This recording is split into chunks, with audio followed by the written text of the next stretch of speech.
particular extremely important moment in terms of the significance of the theme. What I propose to do is to sort of try and locate it in the larger canvas to begin with, and then take up a set of issues relating to secular migration, its challenges, problems, etc. Especially some of the so-called policy-driven concerns which many of you have. What is doable, what is not doable, and so on and so forth. But to begin with, as I said, the larger context. For the last roughly 40 odd years, the global economic system is in the throes of the worst kind of employment crisis. In fact, the phrase called jobless growth became quite prominent towards the end of 1980s if you look at several reports of the international institutions. Whether it does not matter whether you're looking at those supposed to be on the left or those supposed to be on the right, ILO, World Bank, IMF, OECD, look at any report around 1990 and you will come across this phrase very prominently, jobless growth. Situation has continued to be pretty bad and in fact has turned for the worse if you look at the last roughly 3 decades or so. The obvious question which then arises, why is such a state of affairs that bedevils the global economic system challenges? How do we make sense of it? Now this is where I think, of course, there are country specificities, all kinds of things that we can talk about. It's not only the global but the national, within national you have the local. So if you look at states in India, they have their own trajectories, dynamics, all that is true. But I think it's extremely important to look at what are the lowest common denominators in terms of understanding the large picture. Now the large picture, as we know, as your concept note says, it's been turned towards neoliberalism, ascendant neoliberalism, dominant neoliberalism. Neoliberalism itself comes in many hues and many colors. India started with a reluctant neoliberalism. I have coined a phrase called punitive neoliberalism. If you don't listen to me, I'll grab you by the throat and finish you off. I call it punitive neoliberalism. So there are many shades of neoliberalism, etc. Let's not get into that. Nonetheless, common to neoliberalism are a number of things. I will not get into details of those. So, in terms of then understanding the economic conjuncture of the last roughly 4 decades or so, 5 decades or so, in fact it starts early 1970s, becomes dominant by 1990s. It had its ups and downs, phases, this, that, etc. Stiglitz is quite optimistic that we've already reached a phase called neoliberalism.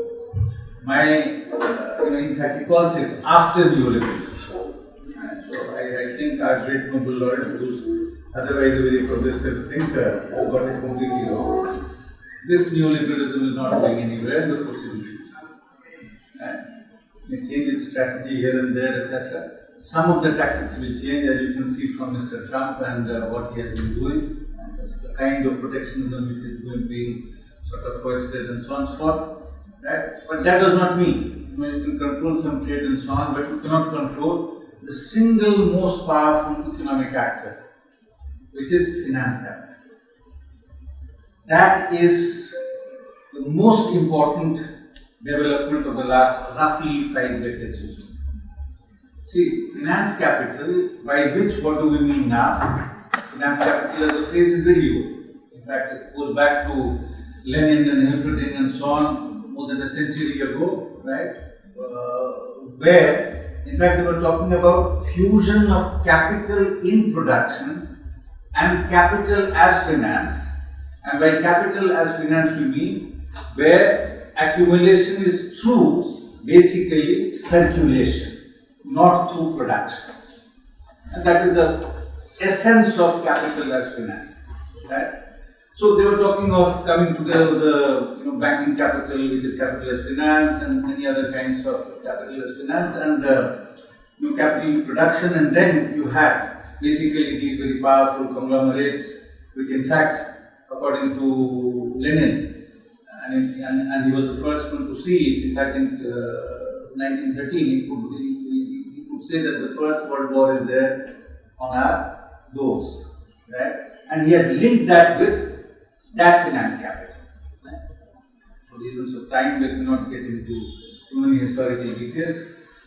But finance capital that I am talking about today, this is something which is antithetical to production. Right? A number of economists, in India you have the likes of Prof, who started writing about it way back in a very perceptive manner in 1980s, when most economists in the world were not, in fact, looking beyond their nose. Right?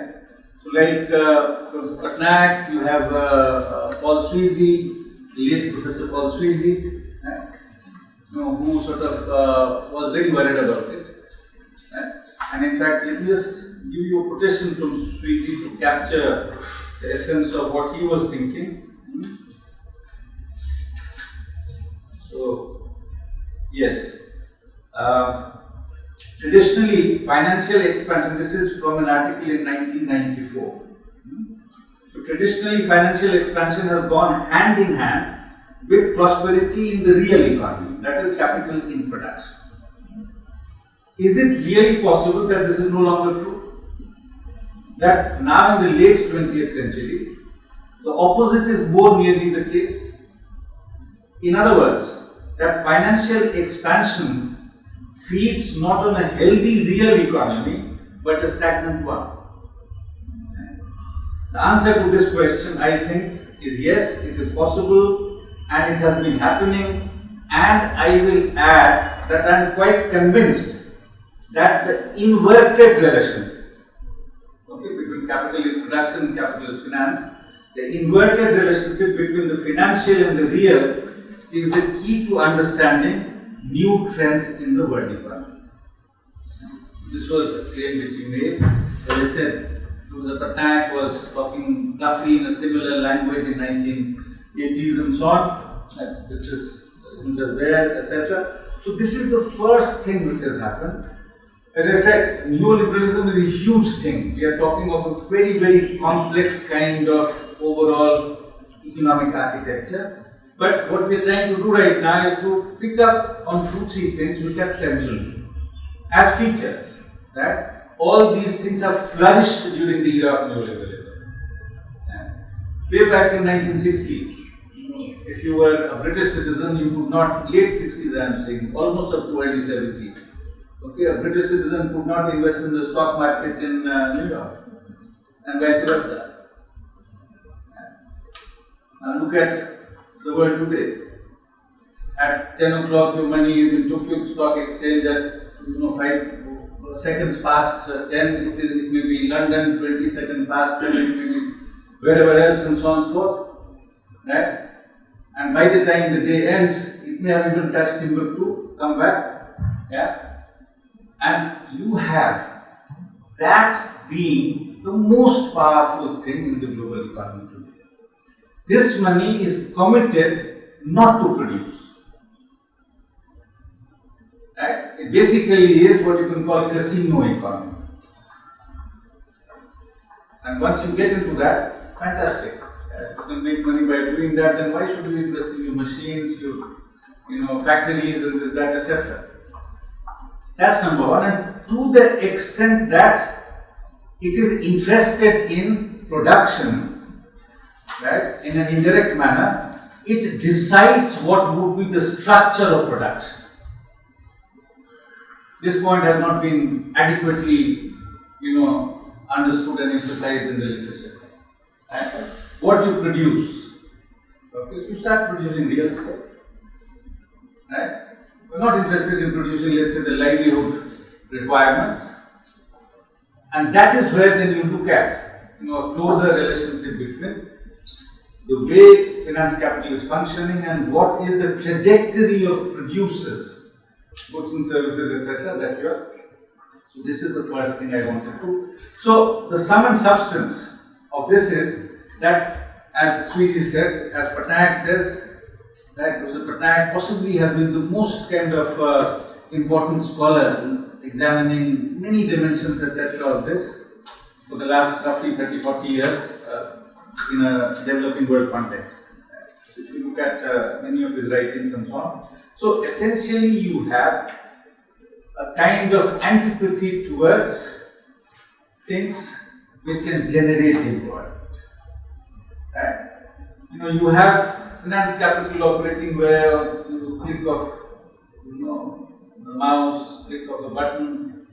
Why do you need the employees now anymore?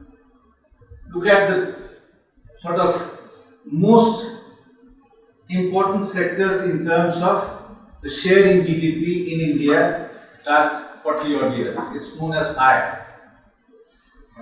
Finance, insurance, real estate. Right? What does it generate in terms of employment? Very easy. Okay. Finance and insurance sort of labor requirement is very limited. Real estate, as and when the work is on, you have this construction boom, you get lots of these casual workers, etc. The seasonal kind of thing, and then shun them off. Right? So that's the broadly, okay. That's one major correlate of it. As I said, I am not analyzing neoliberalism in its full details, etc. right now. I am just trying to give you what some of the most important correlates are. Now, why did it happen? It happened, you see, the rise and ascendancy of finance capital has a lot to do with basically the perceived crisis of profitability, which was partly real, partly imaginary. Right? The crisis of profitability which was in the Western world and so on and so forth. There are lots of things which came together there, but again, let me not get into details of that, which essentially results in a massive assault on the global model of regulated capitalist architecture.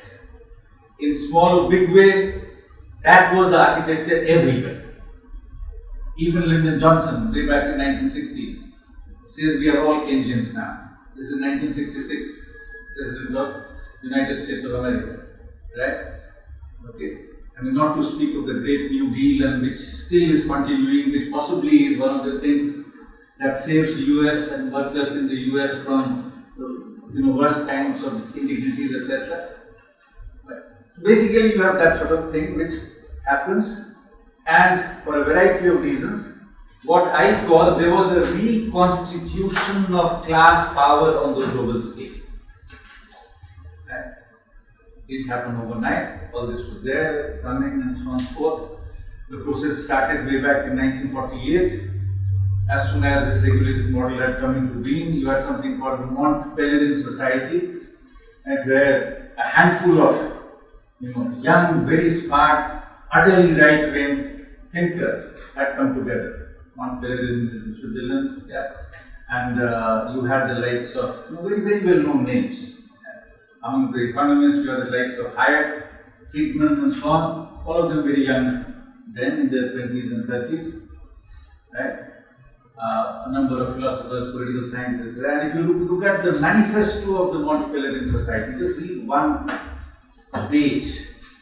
It's a dramatic denunciation of what was unfolding in the nature of regulated economic system and Keynesianism and so on. It's a massive assault. But they were completely on the margin there. Nobody was paying any attention to that. Hayek was treated as a joke, right? But Hayek becomes a superstar by early 1970s. He gets Nobel Prize. In any case, most economics Nobel Prize, in any case, it is not a Nobel Prize, but it's called Nobel Prize. But most of them do not deserve anything in life, frankly. It's a tragedy of the discipline that you have, unlike other disciplines like in physics and chemistry, they actually do very good work, and then they get the Nobel Prize. Unlike in economics, which is much more ideological than any other Nobel Prize, right? So you need to keep that in mind when you think of the great Nobel laureates in economics. Yeah.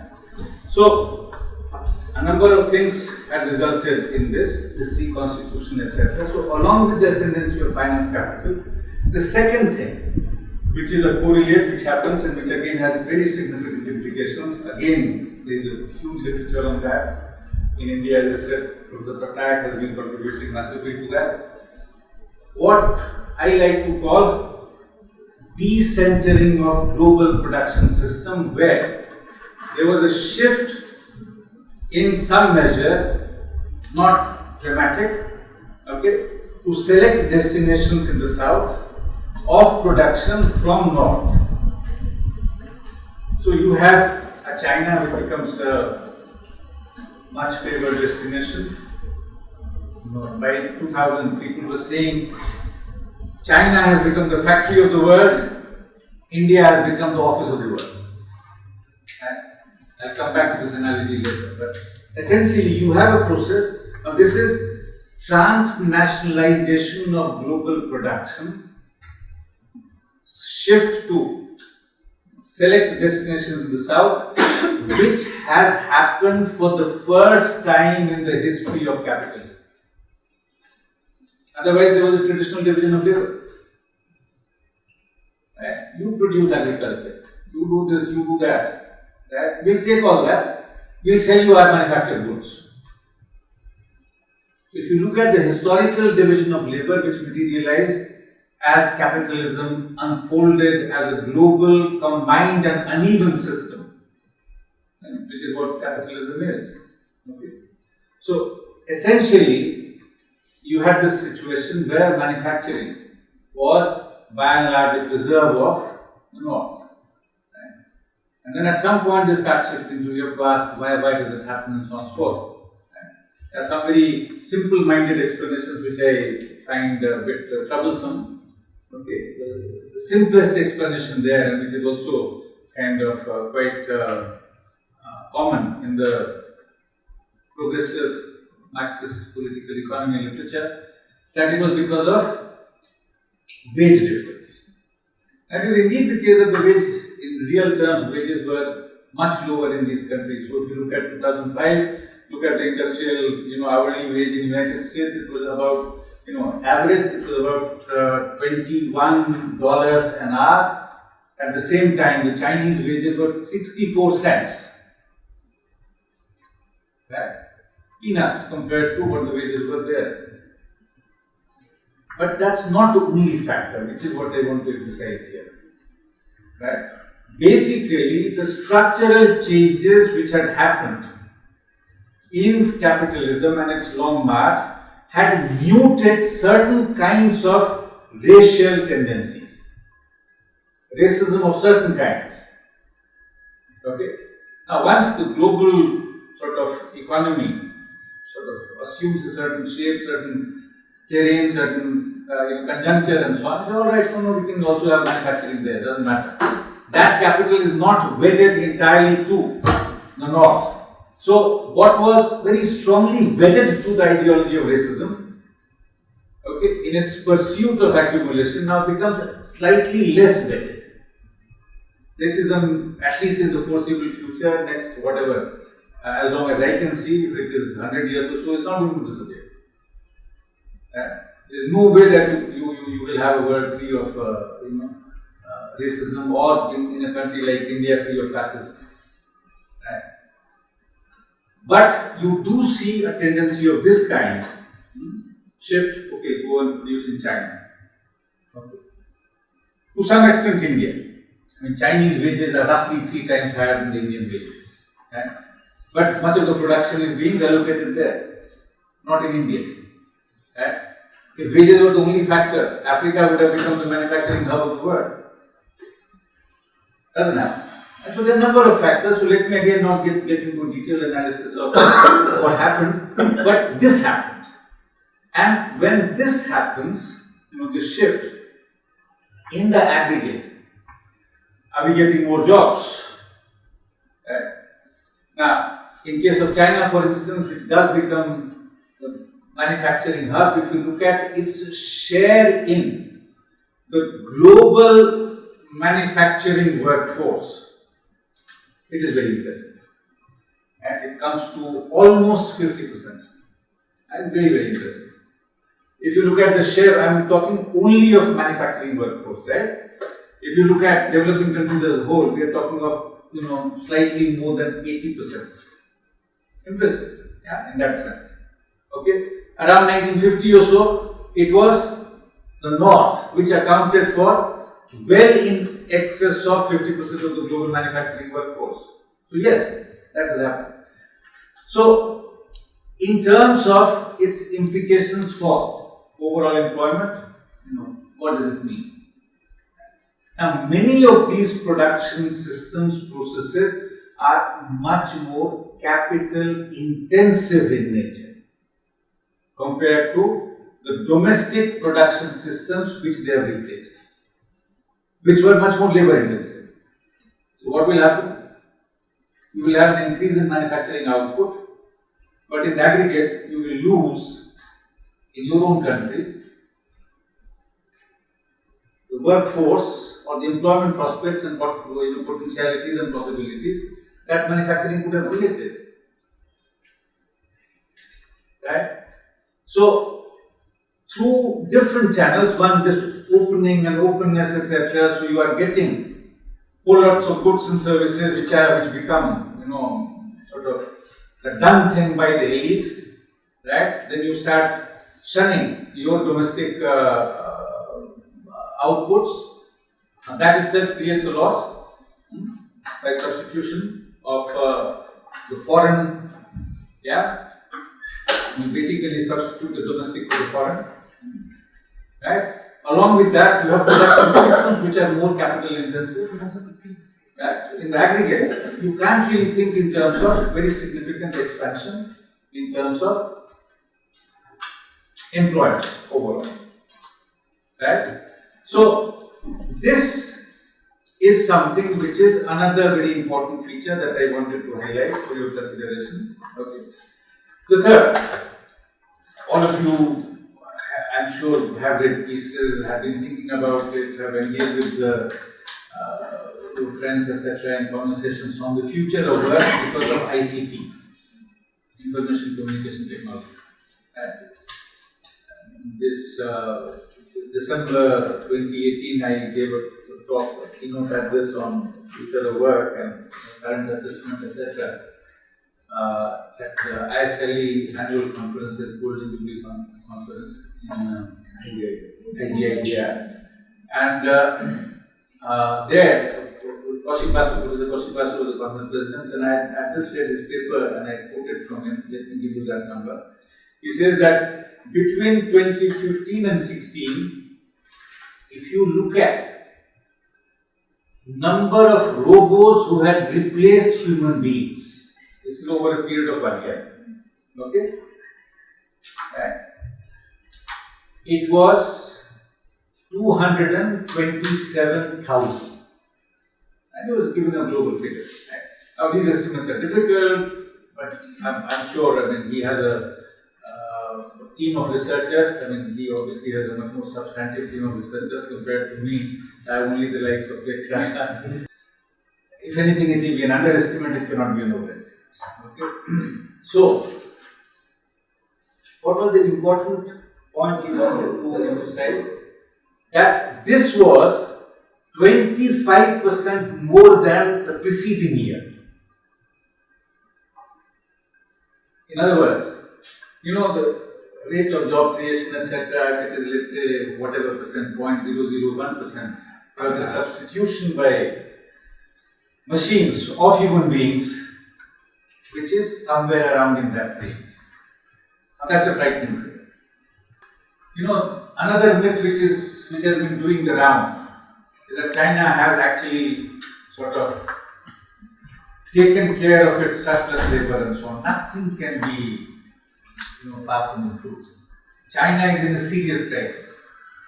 China of its approximately 120, or 1.2 billion workforce, right? That's the Chinese workforce, approximately, not only population workforce, right? Approximately 800, between 750 and 800 million are still in agriculture or agriculture-related activities, right? Many who are in so-called manufacturing jobs. So if you look at Chinese statistics and you want to know what is the share of those who are perennial migrants, circular migrants, we'll come back to them later.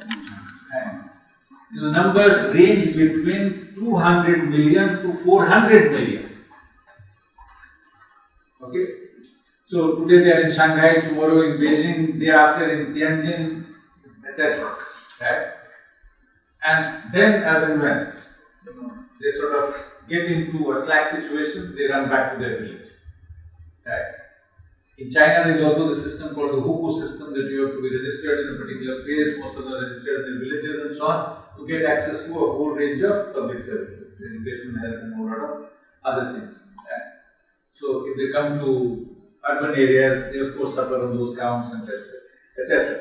So these three things, to my mind, when we look at the contemporary global capitalism, neo-liberal global capitalism, are central in understanding what I would consider the most important correlates of the overall employment situation.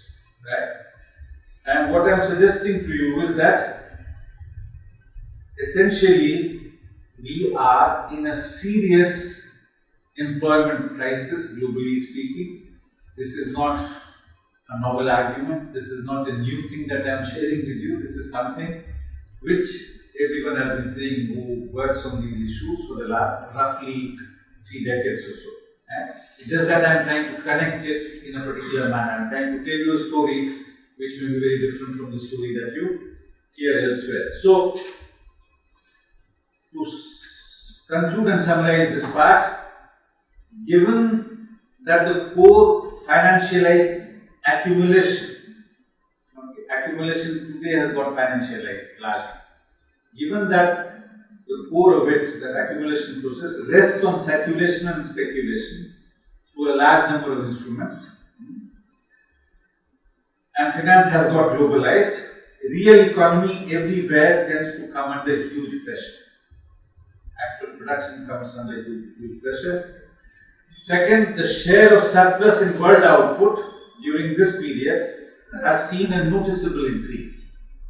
So much so that if you look at the most powerful economy in the world, Joseph Stiglitz tells you that between 1967 and 2013, real wages were flat. Real wages of American workers were flat. Most powerful economy is treating its workers like that. Right? If you look at the share of wages, right, that has been flattened. Share of surplus has increased dramatically. Right? Within the salaried class, if you look at those who are better off, like managers and so on and so forth, and you look at the shop floor workers, the gaps have become dramatic. Right? So, for instance, if you look at, let's say, I'll give you a number which will sort of give you a sense of the kind of things which are happening amongst those who constitute the, let's say, this very diverse class which earns its livings by selling its labor. Okay, suppose you're looking at that. So managers also do that, and shop floor workers also do that. So if you look at, let's say, around 1970, the most iconic company in the US then was General Motors. Right? Lyndon Johnson, I have already quoted him. Johnson used to say, whatever is good for General Motors is good for United States of America. Right? At that point in time, the CEO in General Motors and average shop floor worker, the difference was 1:70. CEO got 70 times more than the average shop floor worker. I did a calculation about 4 years ago for what is today the iconic company of the US. Sort of company which is known for all kinds of frauds, all kinds of terrible things and so on, Walmart. Right? That also tells you how the world changes. Right? From General Motors to Walmart. Right? The interesting thing that you need to notice, as per my calculation, the CEO was getting 1400 times more than what the average software worker gets. 1:70, 1:1400. So Mr. Stiglitz has done a calculation of a number of large corporations in the US. Around 1970, he says that on an average it was 1:50. Today it is 1:500.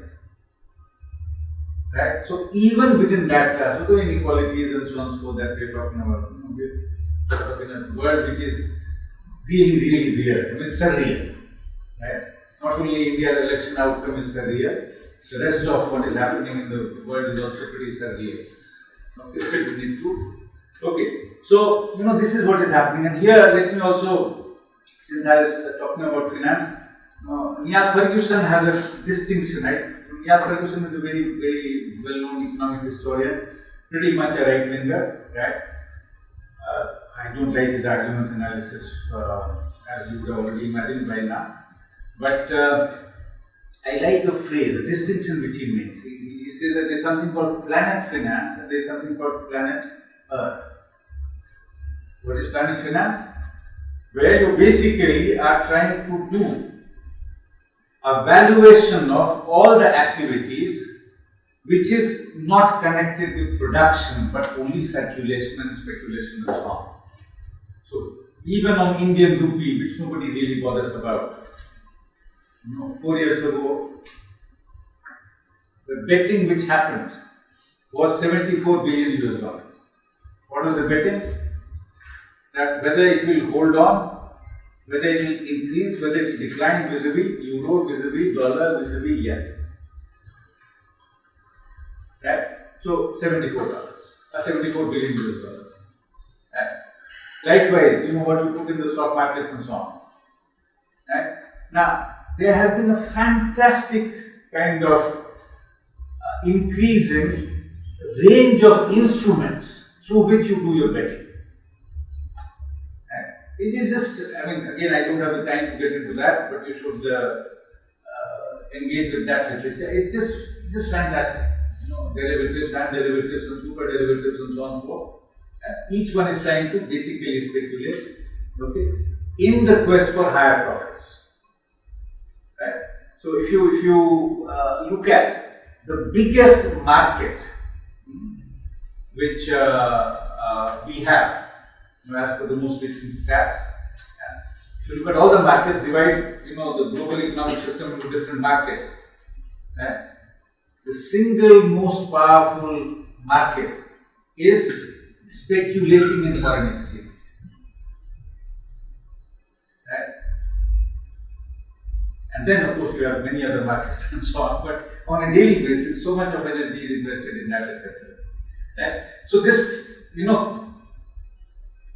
following Mr. Ferguson, this planet finance, if you do just a rough, again, estimation is tricky, difficult, but if you do a rough approximation of it, roughly 2007-8, when the world was in the throes of, got into the throes of deep financial economic crisis, planet finance was roughly 7 to 8 times more than the planet Earth. Right? So the actual global economic system, then it was estimated at around $60 trillion, right? And we are looking at this planet finance, which is roughly 7 to 8 times higher than that. The most recent estimate tells you that the global GDP is approximately $70 trillion, and planet finance is approximately $1,400 trillion. What hope do you have? With their power, with their kind of stranglehold and so on, okay, to try and do things that you want to do. I've been saying this now for at least 10-15 years, that in the US, there is a direct corridor between the Wall Street and the White House. A direct connection. bosses of the Wall Street determine what their policies will be. Right? So revolving door.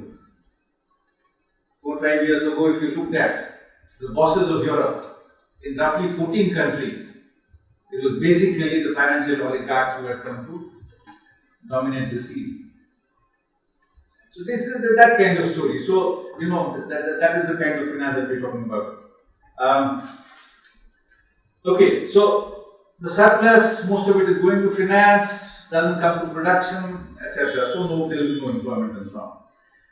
As a result of this squeezing of wages and so on, what will happen? Under consumption.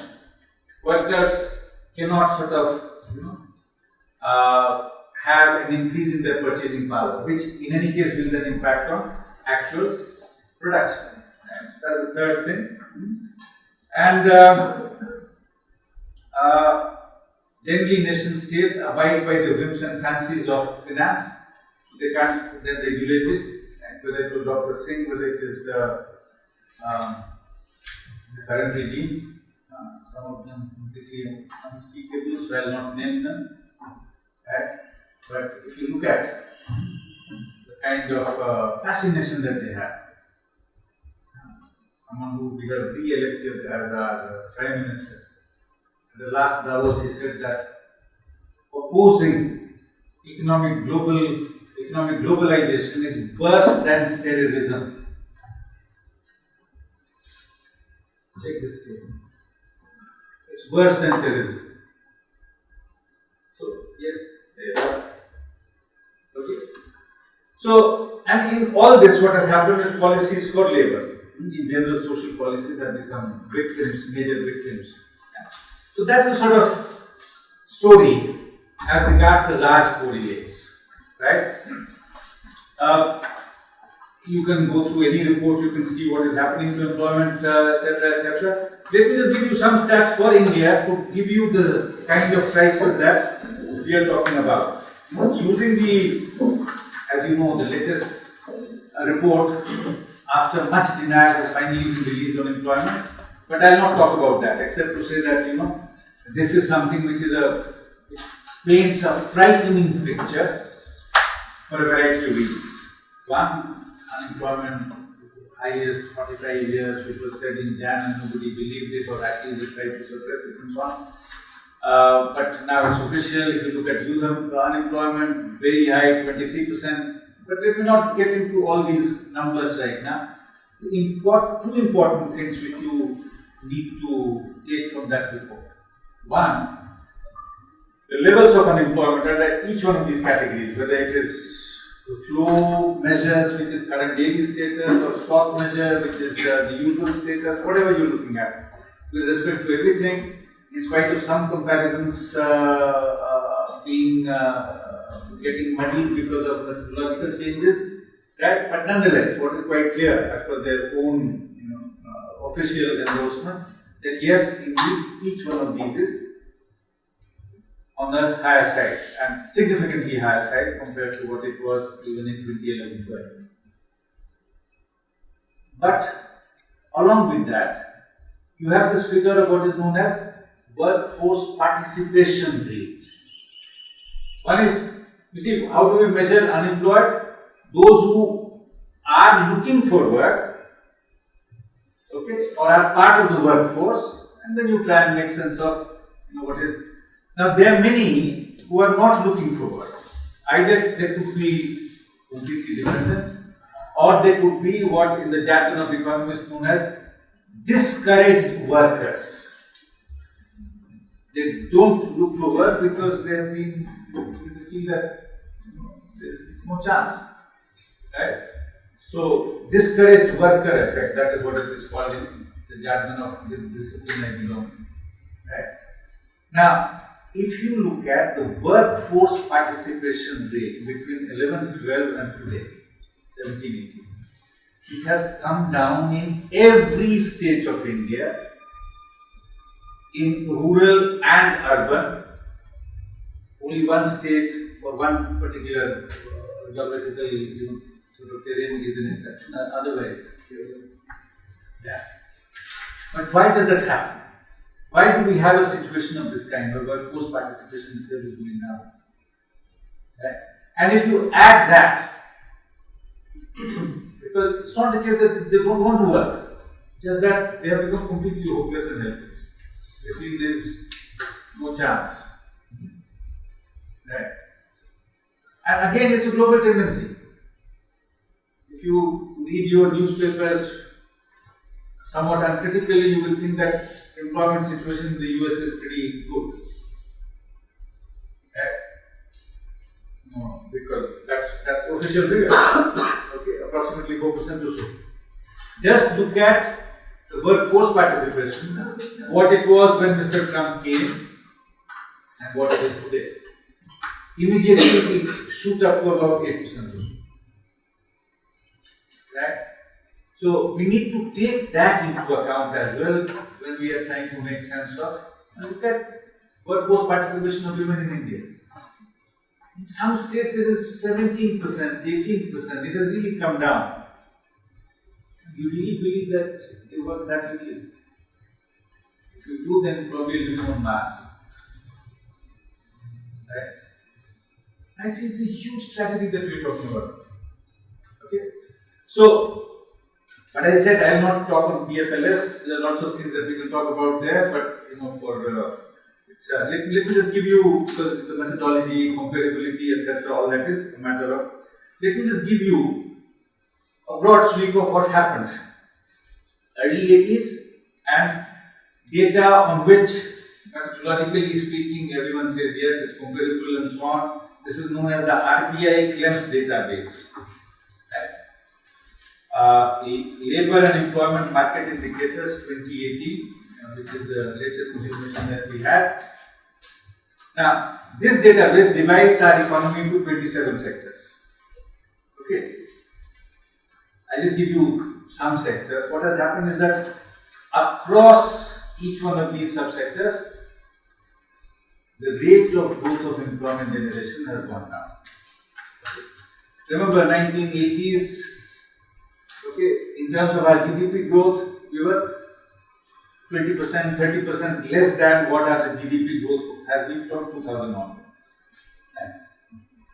There are lots of problems with the growth data also, but by and large, let us go ahead with this sort of official position that yes, growth was, let's say, from 5.56, it became maybe 7.5. So roughly, let's say, if we go by that. So certainly there was an acceleration in our GDP growth. As for this database, 27 sectors, if you look at, let's say, early 80s, 80, 81, 82, and so on, 80 to 82, let's say, approximately. Randomly, I'll give you just 2-3 sectors. Agriculture, hunting, forestry, fishing. Yeah, the annual rate of growth of employment was 1.8%. 2015-16, it was minus 3.62. It's shedding, it's almost leaking people.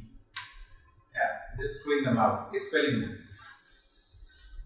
Mining and quarrying, it was plus 6.54, it's minus 1.80.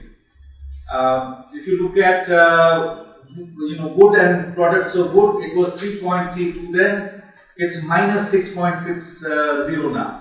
Right? Pulp, paper, wood and transport, etc. Plus 2.81, minus 2.31. The 27 sectors, roughly half are minus. Right? Other remain positive, but they are crashed. Crashed massively. So if you look at economy as a whole, I'll give you at least a sector where things have improved. There are two, three sectors where things have improved. Yeah, it has improved in electrical and optical equipments.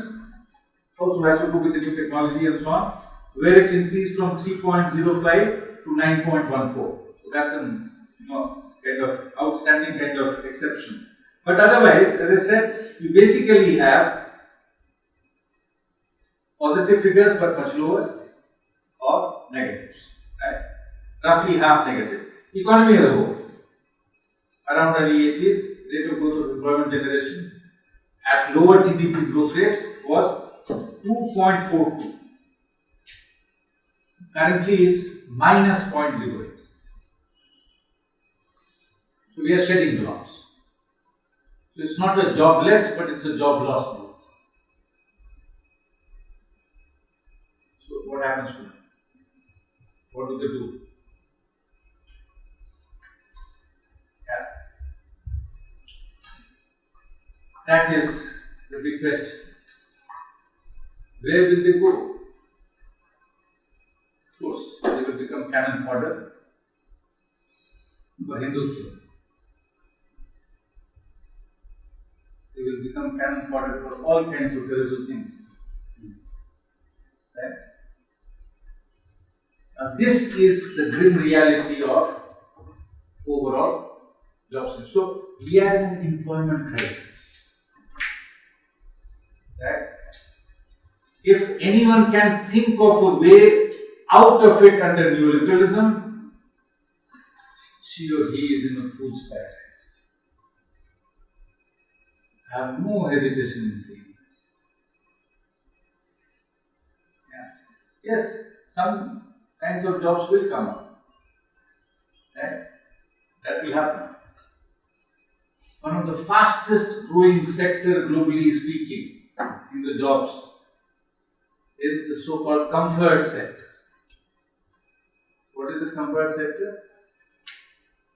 Where young women are employed to comfort people in many ways. This is happening in Europe, this is happening in North is full of it, South, since in a country like India you have lots of legal restrictions on it, it goes underground. So where are we headed? Okay. Now that's the broad kind of context that you need to keep in mind. We are in an employment crisis, which has a lot to do with neoliberalism. But, and this is my second major point now, it is not only because of neoliberalism. It has a lot to do with the development trajectory that we pursued even in the dirigiste era, even in regulated capitalism. I and some of my colleagues have written extensively on this, late Professor Sam Moyo, Paris Jolas and so on. Let me advertise. I run a journal, it's called Agrarian Questions, Journal of Political Economy. Right? I think you might become a little wiser if you browse through the pages of Agrarian South. As I said, it's a very crude way of self-advertising. Yes. Okay. And what is it that we are, one of the major things that we try to argue in many of our writings there is that the way we visualize the agrarian question and consequently the way we thought of development trajectories, the correct kind of development trajectories in 50s, 60s, etc., were deeply flawed. They have their strong points. None of us would deny that. Yeah, we needed manufacturing, it's important and so on and so forth. But we needed to focus in a much more careful fashion also in what is known as the rural, what is known as the agrarian. Right? Had we done that, okay, things would have been much more different. Okay. But then, if wishes were horses, we may want something to be done, but what we want doesn't happen. Yeah. That depends on the nature of class forces, the nature of number of other factors which become part of the political economy and so on. Right? So the Chinese land reforms, for instance, 50s, 60s, in my assessment was a wonderful experiment. Right? It opens up 1980s, I would still say that it's a very good experiment. When there is a shift away from collectivization to household responsibility system. 1990s, to my mind, it's a disaster. The way China is headed and the way things are happening there and so on and so forth. Right? Because we are basically abandoning something which is absolutely important to hold on, not only from the point of view of agrarian crisis, but from the point of view of the environmental crisis, the climate crisis, the larger crisis that we're talking about, employment crisis that I mentioned earlier, and so on. All the major crises of our times. Okay? Now, elite is least interested in solving any of these crises. It doesn't matter to it. It does its, usual jamborees here and there. Another jamboree will be there very soon in Paris, climate business. Right? But then, just look at what's happening. Now, essentially, as I said, there are many components there, but fundamentally what I'm trying to ask for, in terms of your engagement, what would have been a better balance between the countryside and the non-countryside, the rural and the urban? What is it that is required? How could we have generated kind of diversification of economic opportunities within rural areas, right, in ways which people thought were very positive? Right? Now, we seem to have lost that plot, as far as I can see, in a very difficult situation. But then we are also hurtling towards a global disaster. And climate change, of course, is the most talked about aspect of it.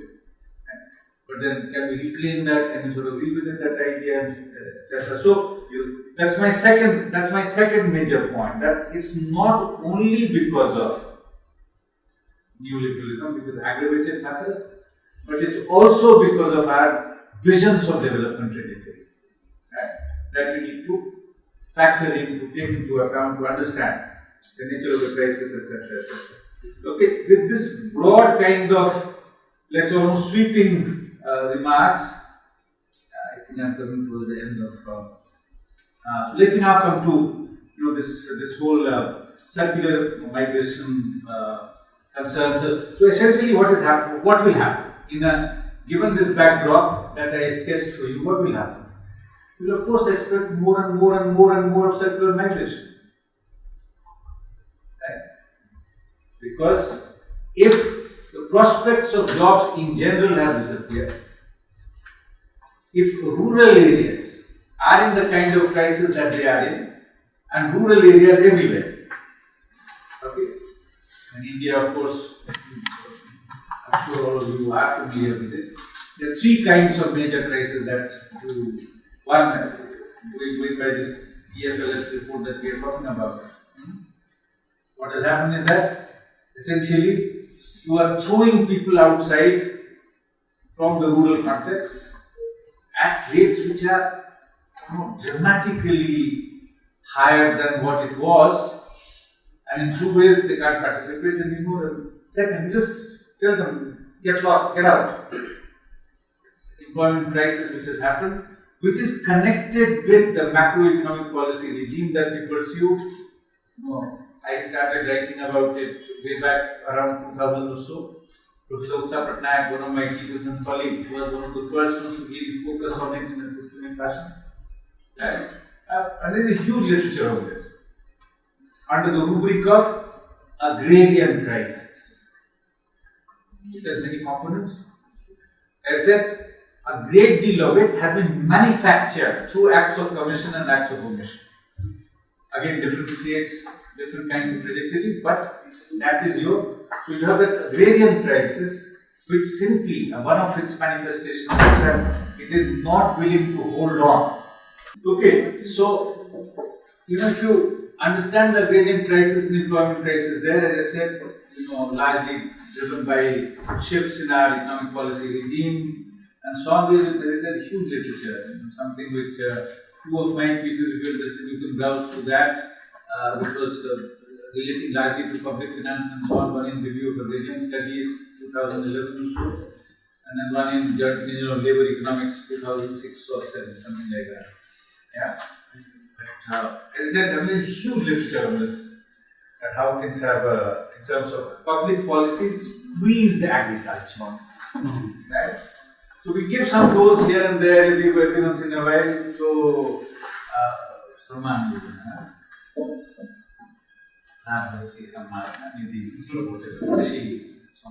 But so we have just lost the plot. Do we have a policy framework? We had a commission for farmers, national commission, which did a wonderful report. Can we implement even 10% of that, 20% of that to begin with? Get on the track. I'm referring to Swaminathan Commission. So, how do we think of a policy framework? And is that possible under neoliberalism?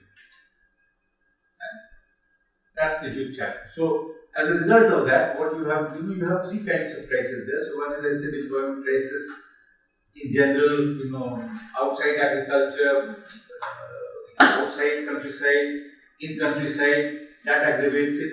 Then you have agrarian crisis, which is creation again of certain kinds of policy frameworks and so on. And then you have both these have combined together to create what I would describe as a crisis of survival, or basic, unfashionable language, which is Marxism. George Bernard Shaw once said that in civilized companies you do not utter certain words. These days in academic discourses you do not utter certain words. Like Marxist political, which is very unfortunate, but then yes, civilized company, we have got very civilized. Anyway, come back to the crisis of simple reproduction, social reproduction. Is that Dr. Marx would be fond of. So, these can't reproduce themselves. Look at situation assessment data, NSS 2014, what does it tell you? On an average Indian farmer's annual income is 36,000 rupees. On an average, the average debt of an Indian farming household is 47,000 rupees. 11,000 more than the average income. Of course, some are making profit, some are making there's a distribution, heterogeneity, but this is the average picture. So, what do? You keep running away. So, you have one person now, a foothold in this sector, one person somewhere else. So, in fact, any occupational category for the bottom 60% of the population in this country is not correct anymore, because they have multiple livelihood strategies. You work as an agricultural labor, you work as a road constructor, you work as something else, and so on and so forth. Multiplicity of sort of occupations which is very much part of your. Yeah. Now, in fact, an agricultural labor household, as per the NABARD survey now, the income from agriculture has been reduced to approximately 23-24%. Earlier situation assessment had put it around 34%. Right? So you work as a road constructor, you sort of do many other things, as I said, so multiple strategies, etc. Right? Which is the beginning of your, aggravating this whole story of secular migration. Migration, as per our databases, as you know, there are lots of problems capturing short-term migration. We know a little bit about what is described as permanent migration, which is both by NSS and by, these are the two major data sources, National Sample Survey Organization and our census. By both these, if you have been in your place of residence for more than 1 year, you would be considered, and you were born somewhere else, you would call it permanent migrant. And that's the definition. Right? But when it comes to short-term circular, etc., right, up to 6 months is considered, it's between 1 day to 6 months, then you say, all right, you are a circular migrant and so on. Some of them do it just for 2 days, some of them do it for 5 days, whatever, etc.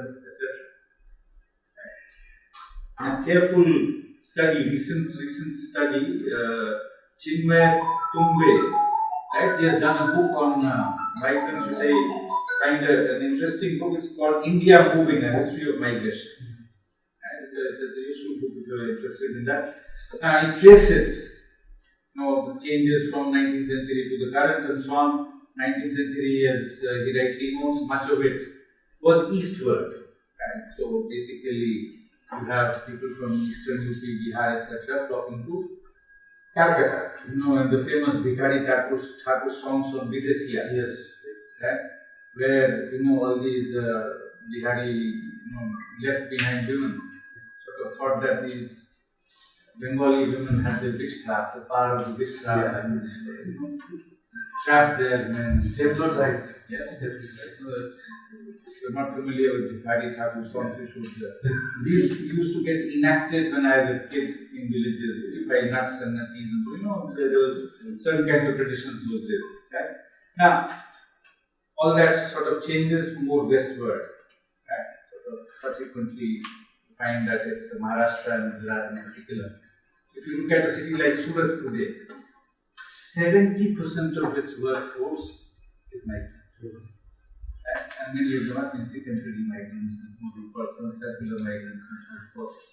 Again, you have to look at how all that happened, how Surat becomes a hub after Ahmedabad, how Ahmedabad becomes a hub after Mumbai, how Mumbai was destroyed in 1980s, basically because of assault on labor, right?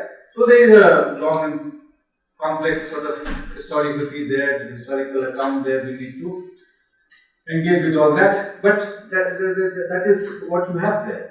Right? Likewise, you have, so you have, if you look at, let's say, the gender ratio in Surat as per the last estimates.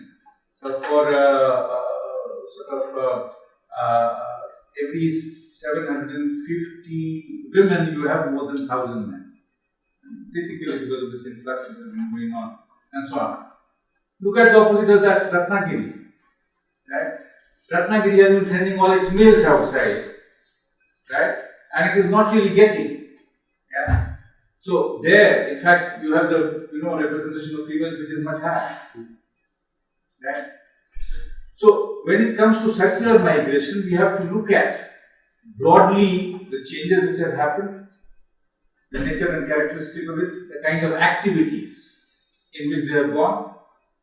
Earlier they went and they had a relatively secure kind of life. Okay, even for many of these circular migrants and so on. Today, the activities that they get into are much more temporary. Many of these, as I said, are like, there's a word which in this communication ICT literature is called platform economy. It is very good. As a metaphor, it's very good. Normally, you don't stay on a platform for more than a few hours, no? Isn't that so? Now, our circular migration landscape has become platform system, platform economy. So, you have streams within the country. As per the economic survey 2016-17 in India, we had sort of more than 100 million such workers, well in excess of such workers, right? So, sort of more secure, more stable kind of things, much smaller share of that, right? So, of the total, it's 100 odd billion migrants, you would have maybe around 10, 12 billion in the nature of regular and migrants, etc. And the rest is, I like a phrase used by Jan Bremen in 2010. Footloose labor.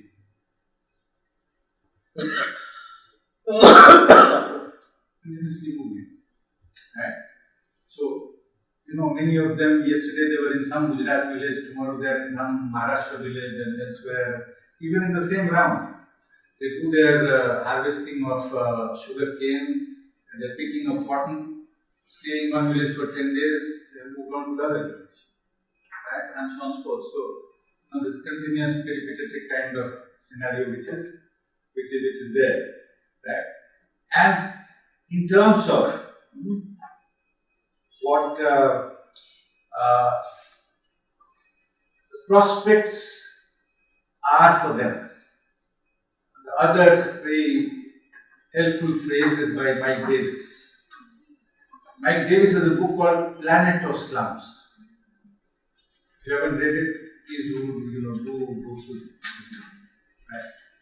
Basically, he says that the global system is becoming entire thing. So planet Earth is becoming planet of slums.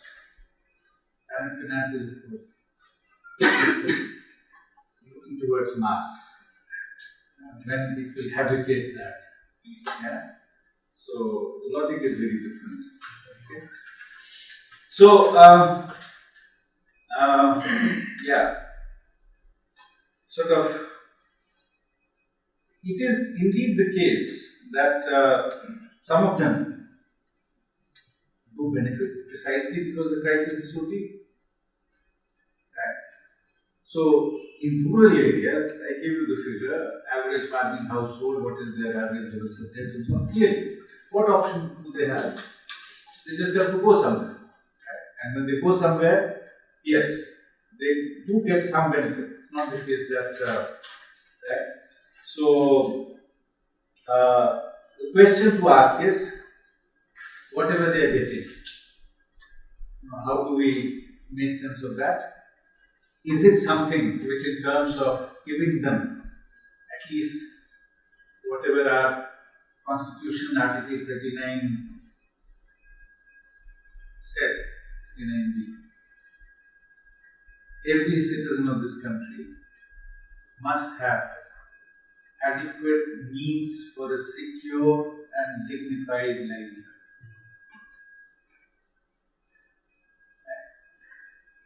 Are you imagining that? That is the thought. Yes, they do get a little bit. It's a life of extreme hardships and so on and so forth. But certain kinds of hardships have got ameliorated precisely because of these shifts and so on. Again, you have a whole range there, different kinds of occupations and so on.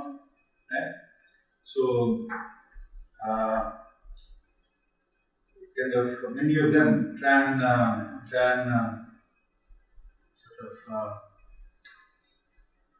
go abroad, as you know, and in fact, Eastern UP and Bihar now outdoes Kerala in terms of migration to these countries, so-called countries. Right. Bengal, which was a major hub of attraction, right, is now sending people in hordes, right, crores and so on, right, across a whole range of activities. So in Kerala, for instance, goldsmiths from Bengal, they are doing relatively. That is something which is important. So there is a sector which, so all the Shilpis of Bengal, right? So El Dorado of India has become the nightmare of India. If you look at 200 years, right? How things change, how things shift, and so on. You know, once I went to Dubai for some talk, and so I requested my host captain, put migrants in Dubai. Right. And then at the last one said, no way. They have arranged something because kind of horrendous stories which I had heard of many of these construction worker migrants. They're taken, they're put, and etc. I just wanted to have at least kind of just to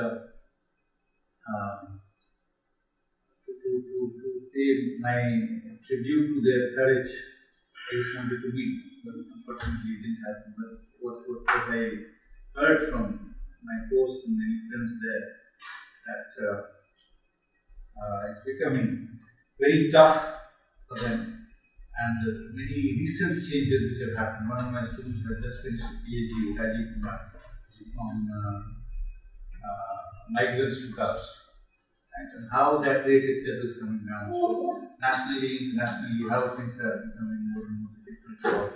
And of course, as regards the secular migrants and so on, you know the kind of things that is happening in India. State after state is trying to say, okay, 85% jobs for only the locals, 70% for local, 90% for local. If you are Mr. Thackeray, you say, no, nothing for outsiders. He is probably changing his tone now. But already changed. Yeah.